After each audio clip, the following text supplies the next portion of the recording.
So, hello. It's time for new lectures, and I decided intentionally for this topic, of which I was reading a few years ago, and it's about international political theories, and you can find more about this, of course, by yourself. Today is not a problem to search on the internet, but I would anyway like to explain to you briefly what I remember from this that I was learning, and you will see why I'm doing this.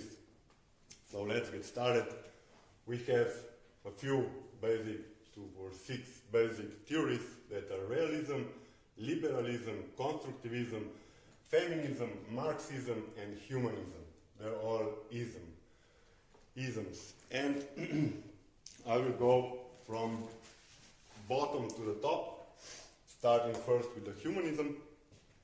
Humanism emphasizes human freedom, advocates for democracy, and championships for human rights. So the next one, Marxism. These theories are really like they're different, and it's like you were looking through different lenses, and you will see that some theories are for some states or countries, if you will, and some are well for others. So Marxism focuses on the struggle between the classes, and we have working class and capitalists, and it says that there should be no classes at all. That's really briefly. Then feminism, you all know what it is. It's about the role of women in society, especially women on the leading positions. And we know that still we have more men leaders than women leaders. The next one is the constructivism.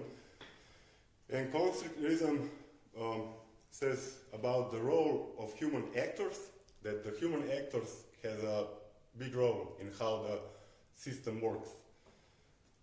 And it's really what the states or countries, again, make of it.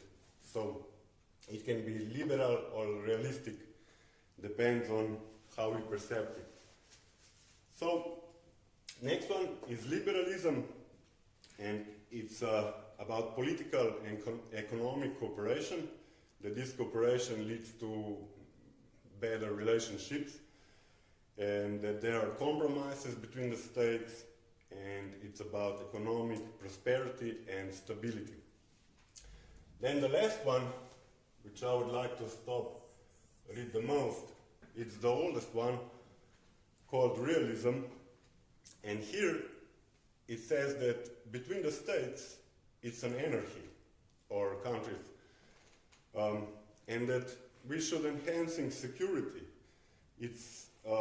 And it's a self-help system where the power is dominant actor.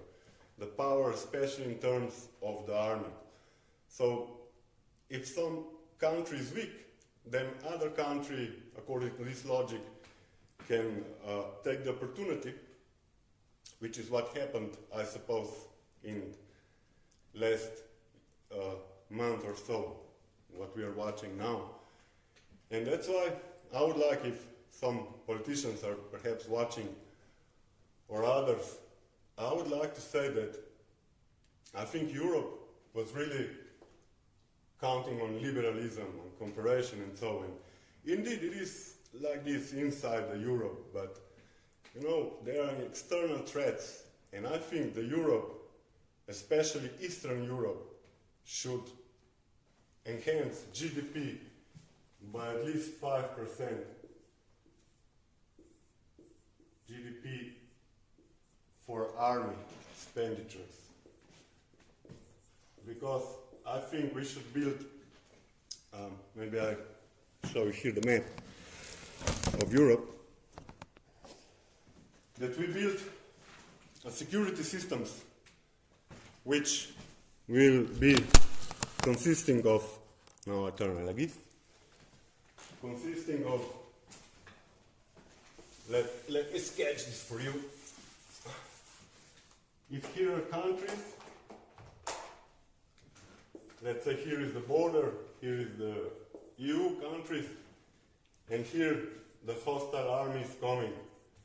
We should have defense systems from many cities or even villages to send drones and guided missiles, long-term guided missiles, to meet the army, the hostile army, which would enter our territory immediately with the rain of bullets or rockets or whatever it is. So I really hope that our Europe will show, at least show, not that we are willing to use, but just show the neighbors that we are willing to defend ourselves and we are not letting our territory. So thank you for that. I would really appreciate it if you, just for a few years, would give more for the army, just to show that we are ready for anything that comes. So that's it for today. Thank you very much for listening to me. I hope you liked it, and see you next time.